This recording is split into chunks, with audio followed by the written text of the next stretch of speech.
하나님의 구원의 역사는 사람의 그 어떤 회방이나 또 사람의 그 어떤 간섭으로도 이루어지는 것이 아니고 영원 전부터 은밀하게 감추어진 하나님의 그 뜻이 오직 하나님의 지혜와 하나님의 능력으로 이루어진다고 하는 것을 우리가 이 계속되는 사도행전의 증거들을 통해서 우리가 볼 수가 있습니다.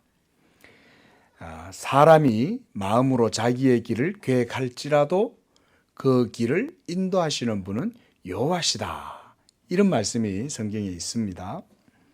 그와 같이 전능하신 하나님의 그 주권적인 섭리와 역사는 사람의 그 어떤 지혜나 사람의 그 어떤 힘이나 열정이나 또 사람들의 어떤 노력이나 이런 것에 의해서 하나님의 섭리는 하나도 변개되거나 굽지가 않습니다. 도리어 악인들이 하나님을 회방하고 심지어 이 세상 권세가 하나님을 대적한다 할지라도 그 모든 대적하시는 것 위에서도 하나님은 능히 하나님의 일을 이루신다.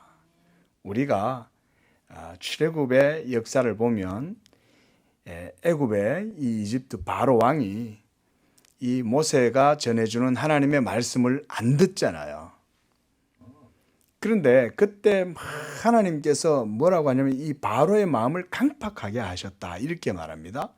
그래서 그 바로의 마음을 완고하게 하고 막 악하게 해가지고 하나님의 말씀을 안 듣도록 이렇게 하시는 것조차도 하나님이 섭리를 하시는 거예요.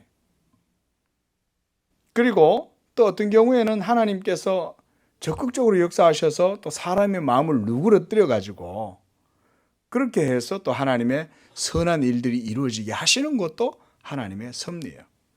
그래서 성경에는 하나님은 어두움도 짓고 빛도 지으신다 이렇게 말씀하십니다.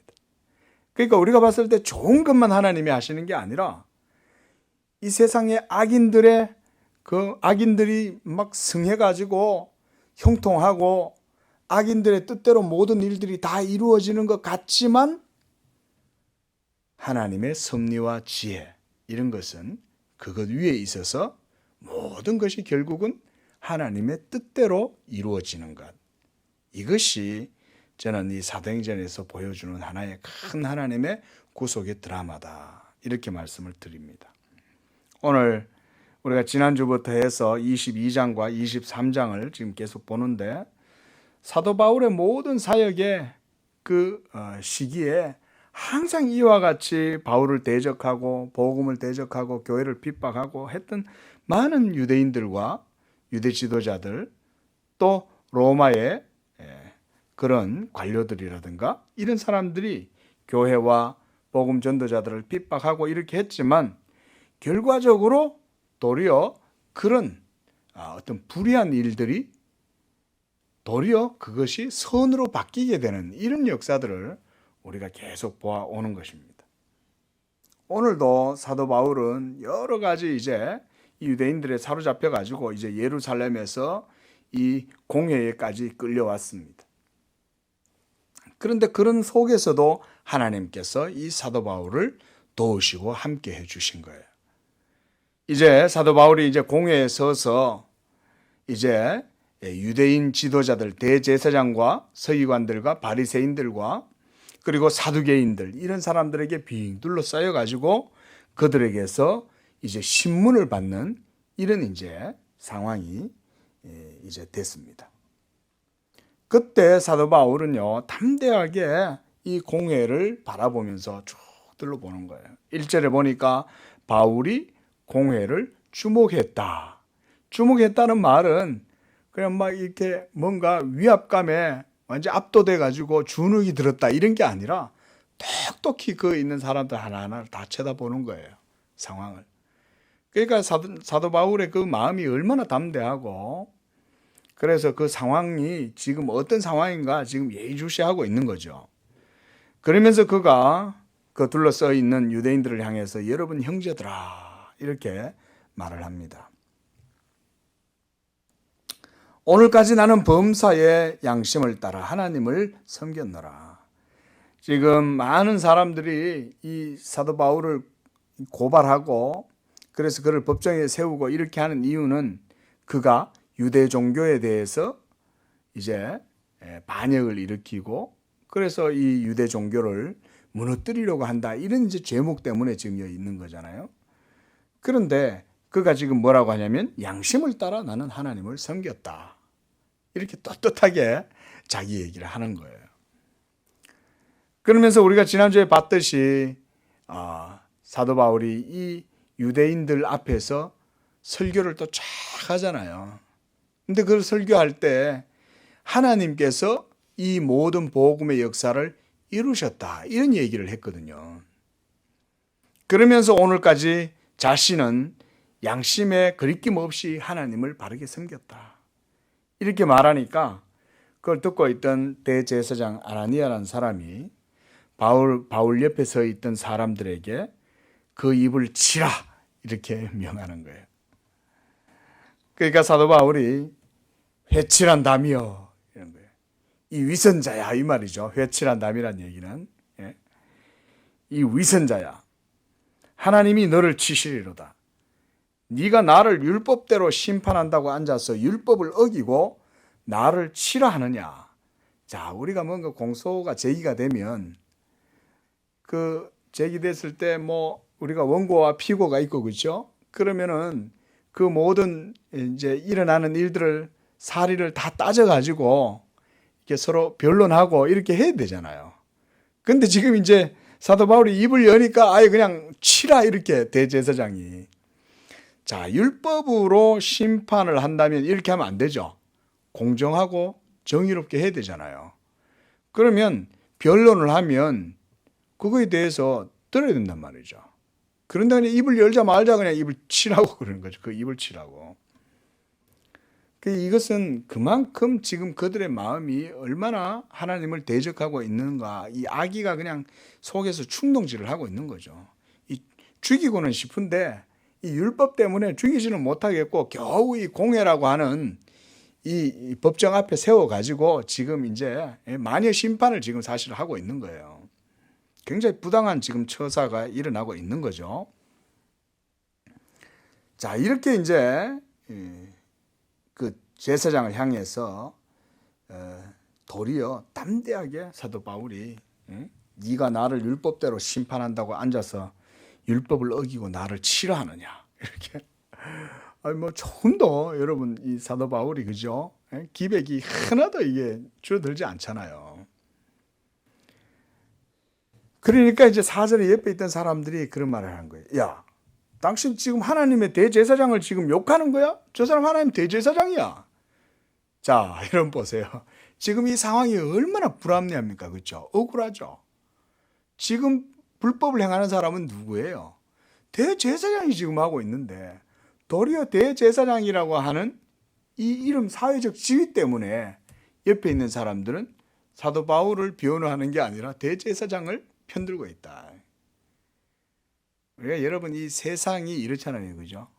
돈 있는 자들을 편들고 그렇잖아요. 예?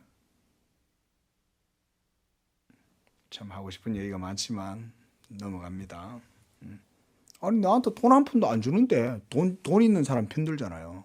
이게 세상이잖아요. 예? 또 꿈이라도 하나 얻어보고 그런 소리 하면 모르지만 그런 것도 아닌데 편들어요. 자, 여러분 보세요. 이 세상이 얼마나 불합리함 속에 돌아가는지 몰라요. 심지어 유대인들이잖아요. 제가 전에도 말씀드렸다시피 이 유대교는 하나님의 살아계신 하나님의 율법 계명을 받고 하나님을 섬기는 종교잖아요. 그 살아계신 하나님께 계명을 받은 민족 종교가 이 세상 가운데 어디 있어요? 유대교 이외에는 하나도 없잖아요. 그런데 가장 거룩해야 될 바로 그 유대교가 이렇게까지 종교적으로 완전히 땅에 떨어진 거예요. 완전히. 이 뒤에 가서 또 그런 부분들을 좀 볼 수가 있습니다.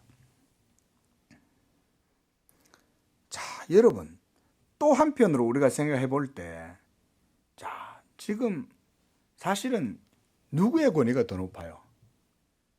사실은 우리가 영적으로 하자면 사도 바울의 권위가 사실은 훨씬 더 크죠. 왜냐하면 복음의 의를 증거하고 있잖아요. 예? 율법의 의로는 감당할 수 없는 이 복음의 의가 사도 바울에 의해서 전해지는데, 예? 그들은 지금 사람과 전통의 편을 드는 거예요.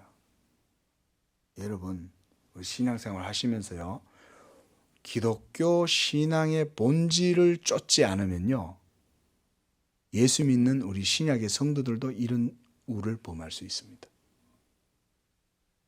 하나님을 믿는다고 하면서 결국 하나님을 믿는 게 아니라 사람과 사람의 편을 드는 거예요. 예? 하나님의 뜻을 따라야 되는데 나하고 친하니까, 나하고 오랫동안 같이 했으니까, 그리고 집단적으로 대부분이 다 그 사람한테 모든 이익이, 예? 다 거기로 돌아가니까, 그러니까 거기에다가 편을 드는 거예요. 이런 일이 있어서는 안 되겠죠. 기억하셔야 됩니다. 여러분, 모든 것의 중심에 하나님을 기준으로 생각하면 되는 거예요. 하나님이라면 어떻게 하실까? 지금 이 불합리한 상황에서 어떤 것이 바른 것인가?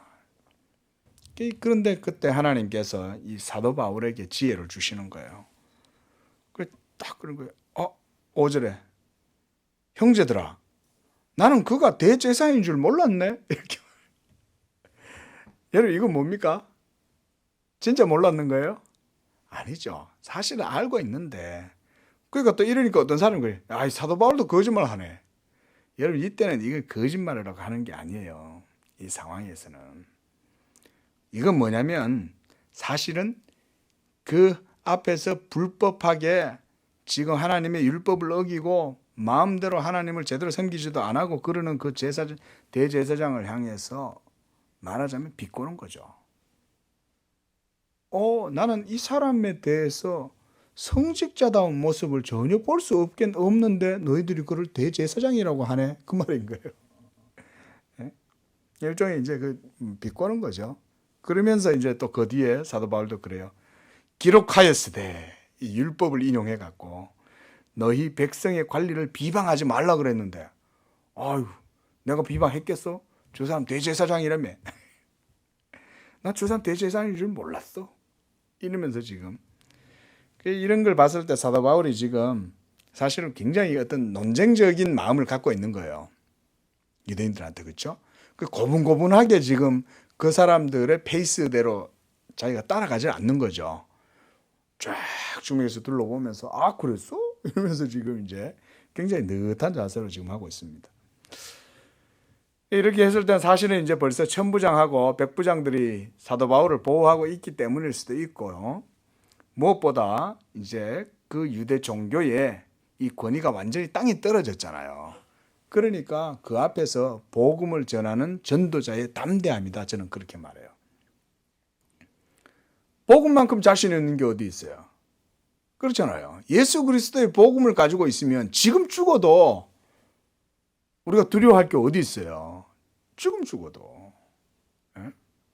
그렇지 않습니까? 예수 믿었으니까. 얼마 전에 제가 친구 목사님의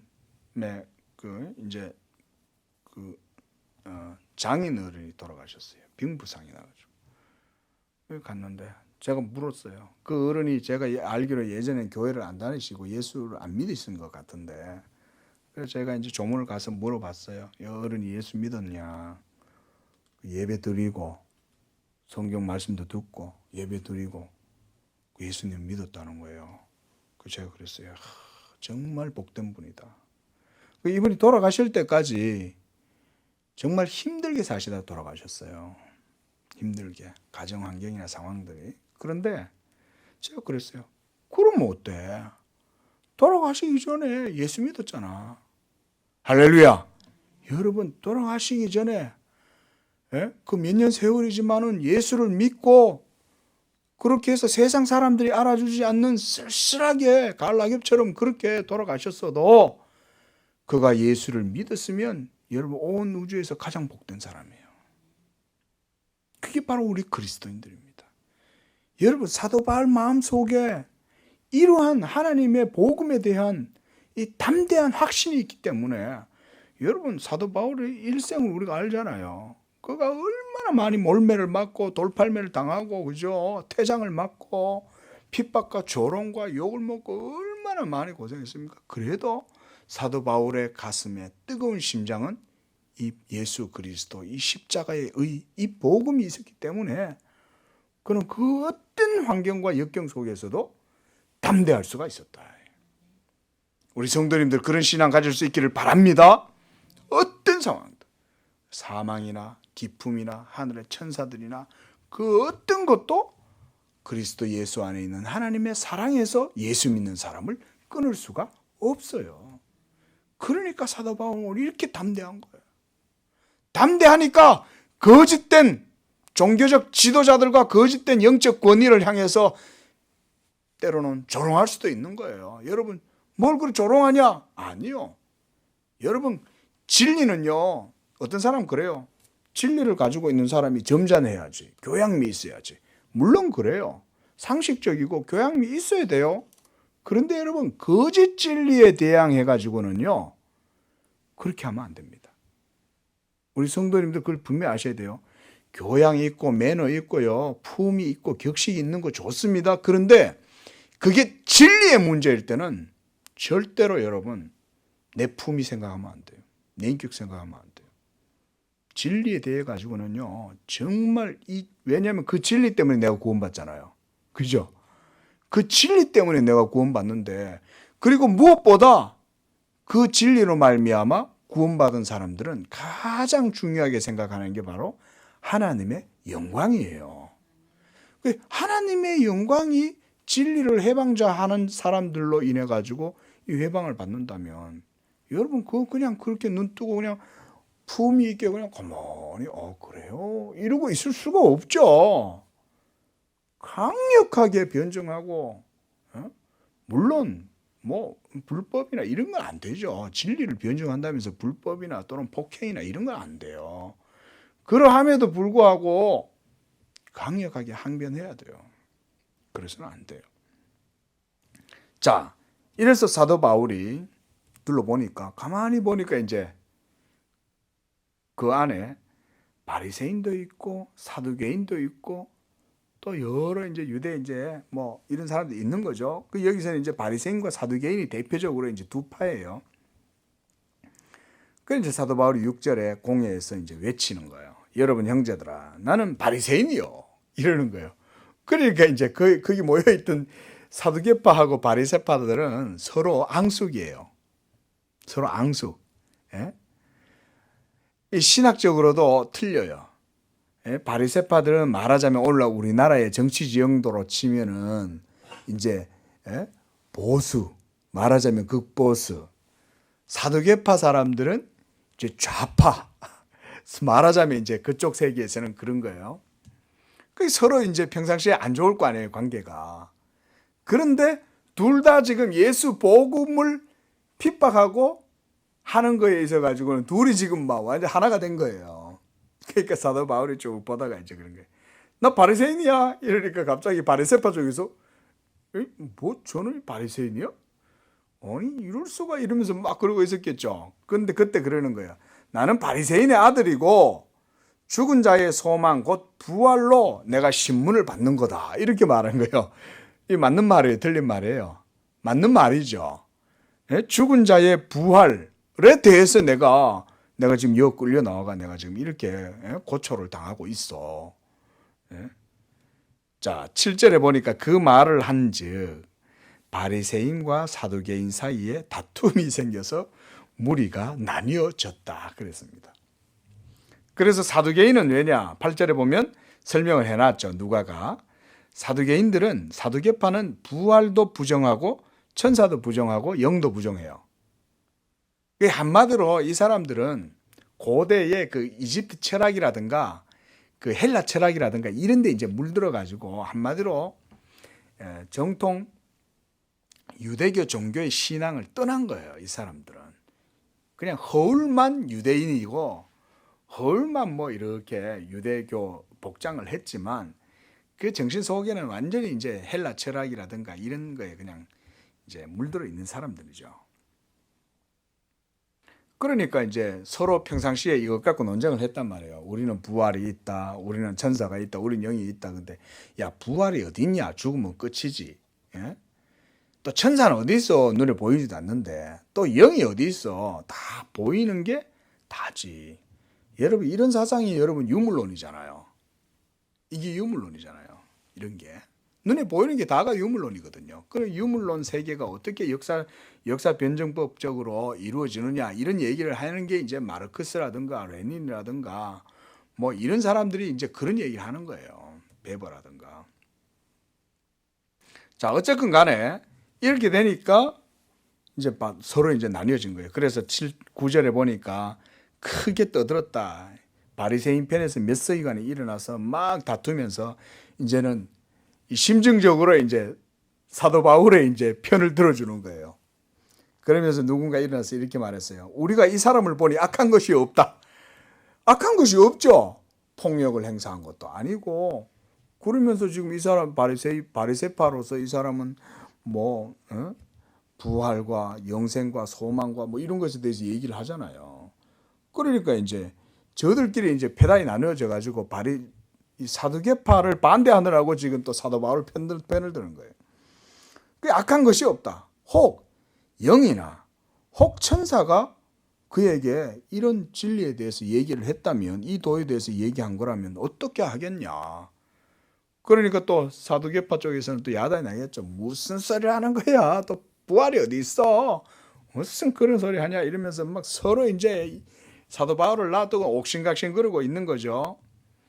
그래서 10절에 보니까 큰 분쟁이 생겼다 그랬어요. 그러니까 이제 그걸 가만히 보고 있던 이제 천부장이 야, 가서 빨리 저 사도 바울 저 증인 저 빨리 보호해. 이래 가지고는 이제 사도 바울을 이제 지키라고 이제 데리고 영내로 들어간 거예요. 자, 이런 이제 일이 벌어진 겁니다. 자, 여러분 보십시오. 여기서 먼저 우리가 주목해야 될 건 뭐냐면 이 유대교가 완전히 이렇게 분열이 되어 있는 상태로 되어 있고 바리새파도 하나님의 신앙을 완전히 잃었고 사두개파는 뭐 두말할 것도 없는 거고 그렇죠? 예? 이런 상황이 되었다는 겁니다. 이런 분열의 원인이 뭐겠습니까? 하나님에 대한 온전한 신앙을 잃어버리니까 분열이 된 거죠. 이거는 사실은 우리 신약교회도 마찬가지예요, 여러분. 우리가 예수님을 믿는다고 하면서도요, 우리 속에도 율법주의가 생겨날 수도 있고 율법 폐기론이 생겨날 수도 있어요. 그런데 율법 폐기론과 율법주의가 왜 생겨나는지 아세요, 교회 내에? 그 외에도 교회 내에 여러 이제 분열의 요인들이 있을 거 아닙니까? 사람들이 모여 있으니까. 여러분, 그런 교회 분열이 왜 생길까요? 그 중심에 뭐가 있냐면 하나님의 말씀에 대한 신앙을 잃어버려서 그래요. 제가 어려서부터 교회에서 자랐지만 어려서요 교회 분열되는 거 정말 많이 봤습니다. 뭐 저는 경상도에서 자랐으니까 그 경상도에서도 뭐 그 유명한 교회들 많아요. 어느 교회 싸워가지고 갈라졌다더라. 그 어릴 적에 그런 걸 많이 교회에서 어려서부터 자랐으니까 많이 들어요. 말도 못해요, 여러분. 이 설교단에서 차마 입으로 뭐 굳이 그 얘기를 꺼낼 필요가 없지만, 예? 입에 담기도 어려울 정도로 그런 일들이 교회 내에서도 일어나요. 제가 그런 걸 지금까지 목사를 하면서 봐오잖아요. 그걸 보면서 제가 딱 깨달은 거 하나가 있어요. 그 까닭은 특별한 거 없습니다. 복잡한 거 없어요. 단순해요. 하나님의 말씀을 따라서 교회가 바르게 세워지지 않으면 그래요. 그게 뭐냐면 하나님의 징계다 그래요. 그거를. 교회가 하나님을 바르게 안 믿으니까 하나님이 치시는 거예요. 치니까 그냥 히스테리가 생기고 서로 완전 정신이 온전하게 안 되는 거예요. 그러니까 분열이 돼요. 말하자면 교회를 하나의 인격적인 어떤 자아다 이렇게 우리가 보면 교회의 인격적인 자아, 이 멘탈 자체가 붕괴가 되는 거예요. 하나님이요 치시는 거예요. 징계예요. 징계. 우리 양재교회는 하나님의 말씀의 신앙으로 세워질 수 있기를 위해서 항상 기도하고 또 그것을 위해서 항상 힘쓰는 교회가 되기를 바랍니다. 여러분, 교회가요 온전해지면 성도의 가정이 다 복을 받아요. 그리고 성도의 삶에도 복을 받아요. 모든 하나님의 복은 말씀을 통해서 성도의 삶에 기름진 복이 흘러내려가요. 그 교회 내에서 지 잘났다 이러면 벌써 말씀을 듣는 거예요? 안 듣는 거예요? 안 듣는 거잖아요. 나요! 이렇게 되면 벌써 이제 교회는 깨지는 거예요. 여러분, 하나님 중심의 신앙이 아니면 거기에는 아무 의미가 없어요.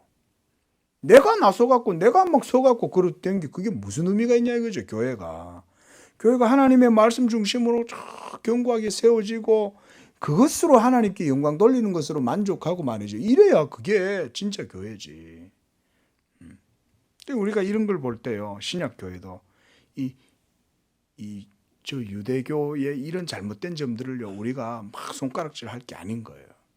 얼마나 오늘날 여러분 이 신약의 교회들도 복음에 대한 바른 신앙이 없어서 그래서 교회의 신앙의 일치가 이루어지지 않고 연합이 깨어지고 이런 게 얼마나 많아요. 우리 한국 교단이 얼마나 많습니까? 그렇죠?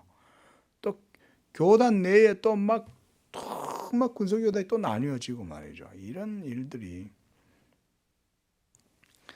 그래서 복음이 없으면 이렇게 교회가 분열이 되는데 그것이 바로 교회의 내면에서부터 시작이 됩니다. 그리고 이것이 전체 몸의 구성원들인 지체들, 그 공동체 정신에 치명적인 상처를 남기게 되고 결국 이로 말미암아 신약의 교회가 깨어지고 분열이 일어날 수도 있어요.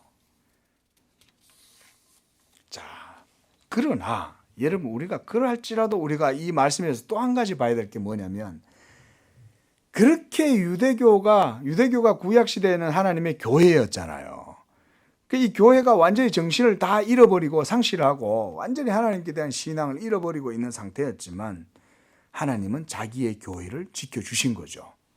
왜냐하면 없는 가운데에 완전 어두움 가운데에서 예수 그리스도 복음의 빛을 비추셨잖아요. 예? 여러분 보십시오. 이 시대에 우리 한국교회도 마찬가지입니다. 많은 사람들이 오늘 한국교회의 쇠락과 한국교회가 점점 줄어들고 이거 나중에 한국교회가 없어지는 거 아니냐 이런 걱정까지도 하지만 여러분 하나님은 하나님의 교회를 세워나가세요. 반드시 하나님은요 이 세대 가운데에 은밀하게 택하신 자기의 백성들을 불러 모아요. 이걸 보고 뭐라 그러냐, 하나님께서 지상에 남겨두신 자기의 교회다 그렇게 말해요. 하나님이 남겨두십니다 교회를요. 그러니까 여러분 우리가 눈에 보이는 이 한국 교회 시스템 체계 이게 무너진다고 너무 그렇게 걱정할 거 없어요. 진짜 하나님을 믿고 의지하는 사람은 하나님은 이 시대에도 자기 백성을 구원하고 자기의 택한 백성들을 은밀하게 보호하고 그래서 자기 교회를 남겨두신다. 자기 교회를 남겨두세요. 저는 그 가운데 우리 양재교회도 하나님의 은밀한 보호하심 속에 나아가게 될 줄로 믿습니다. 11절에 그날 밤에 주께서 바울 곁에 서서 이르시되 담대하라.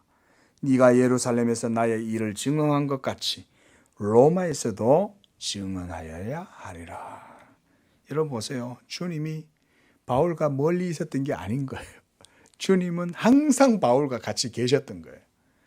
바울이 고난을 당하고 바울이 찢기고 바울이 상하고 바울이 욕을 먹어도 주님이 항상 바울과 함께 있었다. 할렐루야. 우리와도 그렇게 함께 계시는 거예요. 여러분 하나님의 말씀이 증거되는 바로 거기에는 주의 성령이 함께 하세요. 하나님의 섭리가 있어요. 예수의 이름으로 모인 바로 그곳에는 하나님의 약속이 있고 주의 성령이 함께 하세요. 그들끼리 내버려 두시지 않아요. 성령이 함께 하신다. 그들과.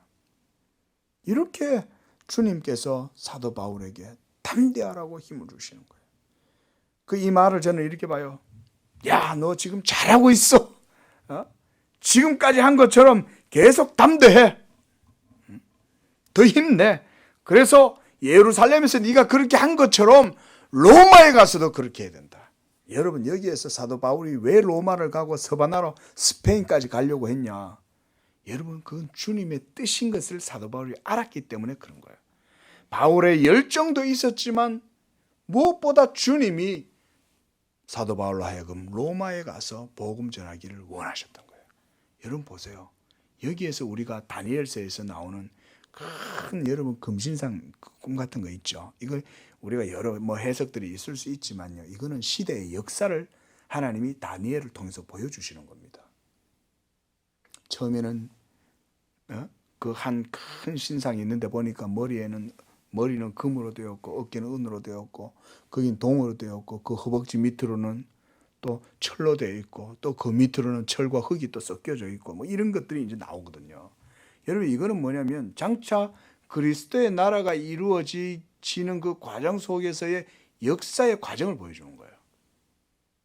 그러면서 모든 제국들이 일어났다가 흥망성쇠를 보여주면서 마지막에 그때에서야 한 뜨인 돌이 일어나서 이 세상 나라를 상징하는 그 신상이에요. 이건 세상 나라 그 자체가 하나의 거대한 우상이라는 거죠. 여러분, 세상의 제국은요, 이 세상 제국은 하나님을 안 믿는 거대한 우상입니다. 경제 우상, 그렇죠? 세속적 우상이잖아요. 그거를 한 뜨인 돌이 일어나 가지고 이 돌이 이 신상을 박살을 내갖고 완전히 가루를 만들어 버리는 거예요. 그때 그 돌이 뭐겠어요? 바로 예수 그리스도를 상징하는 돌이에요. 그게 바로 복음의 말씀이 그 돌이다 이 말인 거죠.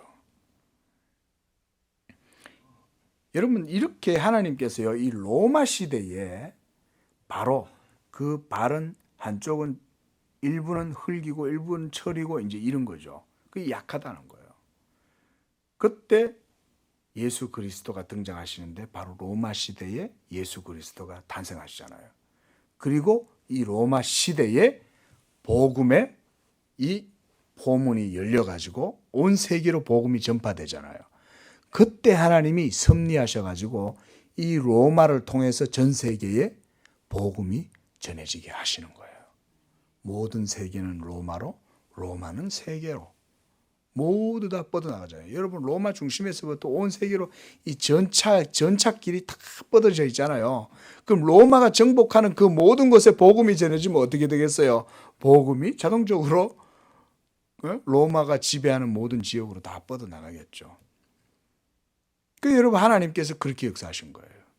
그래서 사도 바울은 아시아로 복음을 전하러 가려고 했더니 성령께서 아시아로 가지 못하게 하고 도리어 유럽 쪽으로 가게 하신 거예요. 그러면서 사도 바울이 이와 같이 로마에 복음을 전하게 되는 겁니다.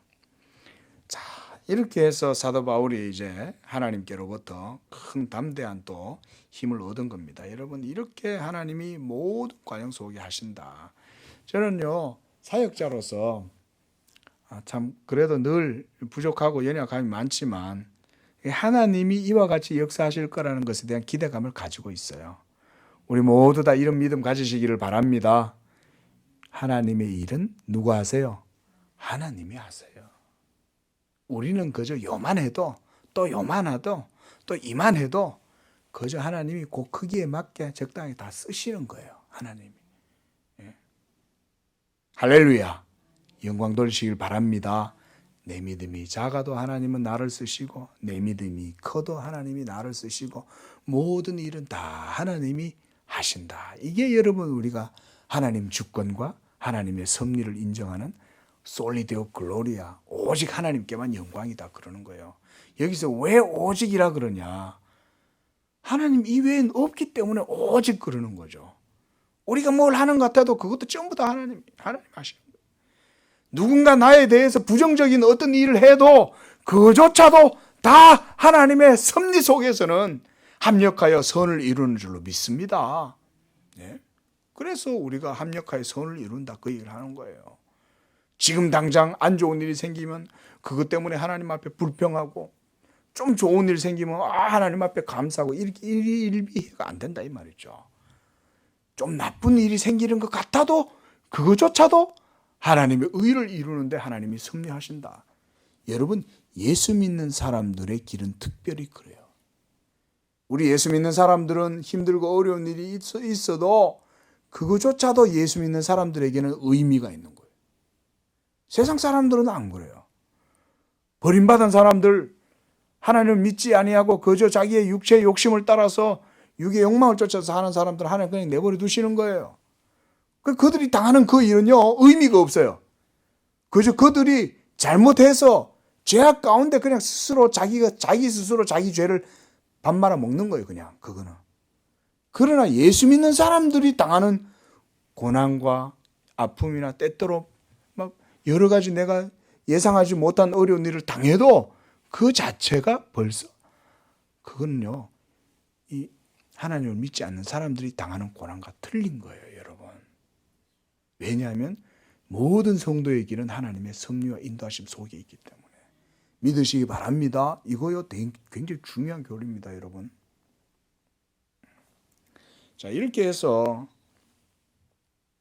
이제 12절에 보니까 이제 사도 바울을 잡아 죽이려고 뭐 완전히 이제 결의를 하고 맹세를 한 사람들이 40명이나 됐다 그랬어요. 그러니까 바울을 죽이기 전에는 먹지도 아니하고 마시지도 아니하겠다.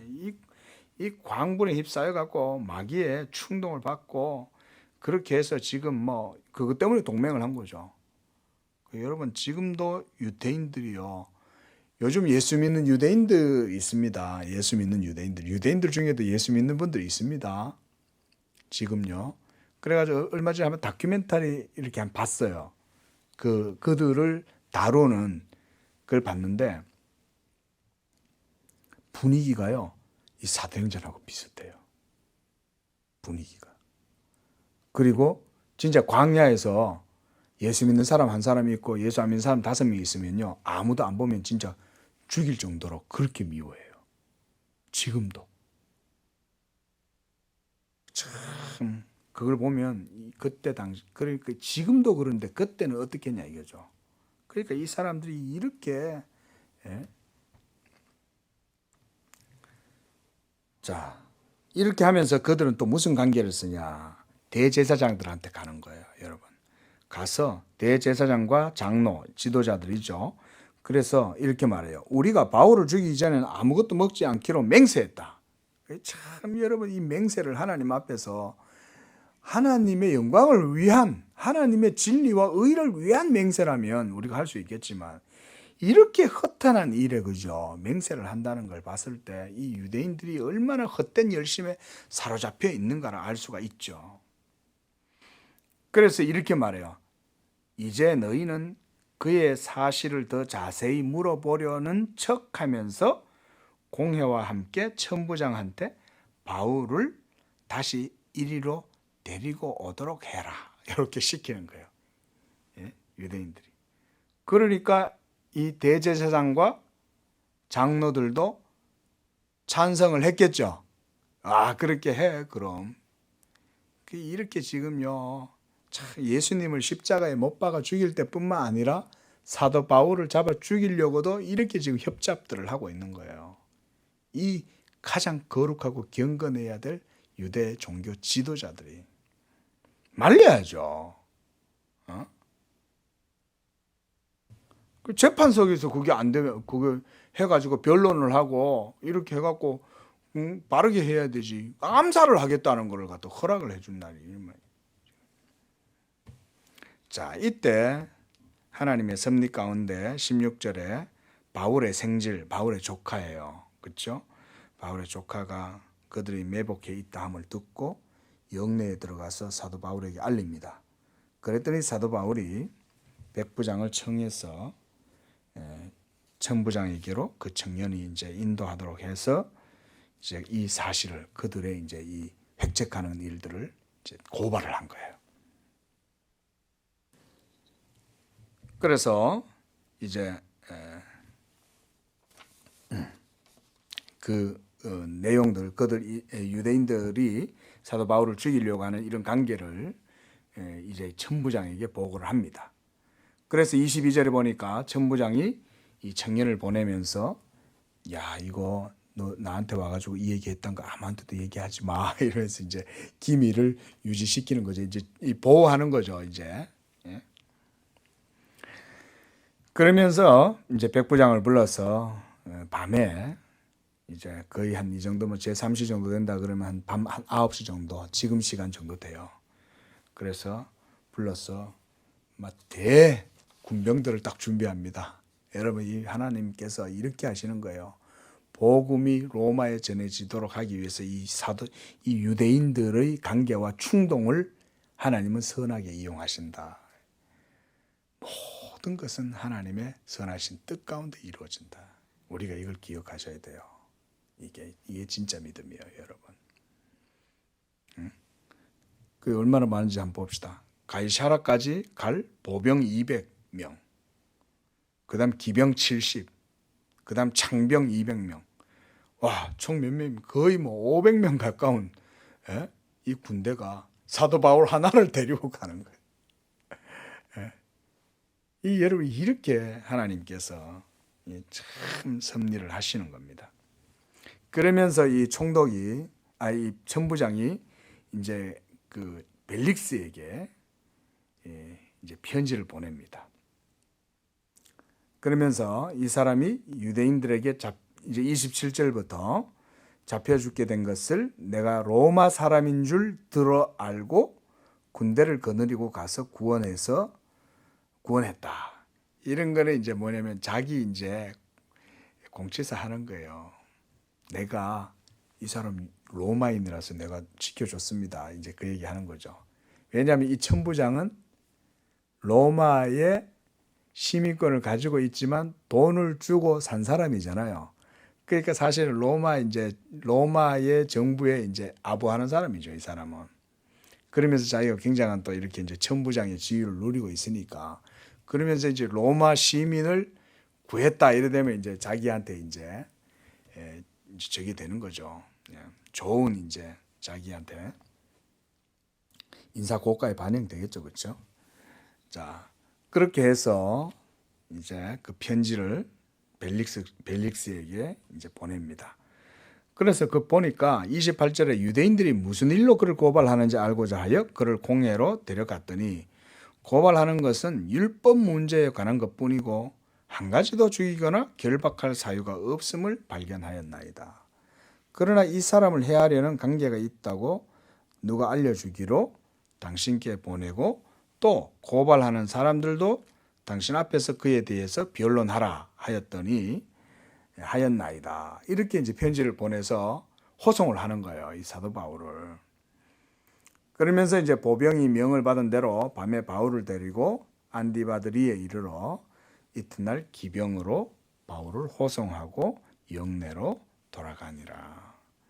그들이 가이사라에 들어가서 편지를 총독에게 주고 바울을 그 앞에 세우니 총독이 읽고 바울더러 어느 영지 사람이냐, 길리기아 사람인 줄 알고 너를 고발하는 사람들이 오거든 네 말을 들으리라 하고 헤롯궁에 그를 지키라 명하니라. 참 아이러니하게 여러분 보세요. 율법을 가지고 있는 유대인 공회와 회는 법을 안 지키잖아요. 그렇죠? 근데 지금 로마의 이 법정은 어때요? 너를 고발하는 사람들이 오면 네 말을 듣겠다. 그때까지 있어라. 이렇게 얘기하는. 오히려 이 로마의 이 회가 훨씬 더 이게 진짜 민주적이고 법적으로 이루어지는 걸 보여주는 거죠. 참. 자, 이렇게 해서 23장을 봤는데요. 어쨌든 이를 통해서 이제 하나님은 이제 점점점 사도 바울의 사역을 이제는 이제 로마를 향해서 가도록 이렇게 역사하십니다. 이제 이후에 나타나는 모든 과정들은 그 과정을 이제 설명해 줘요.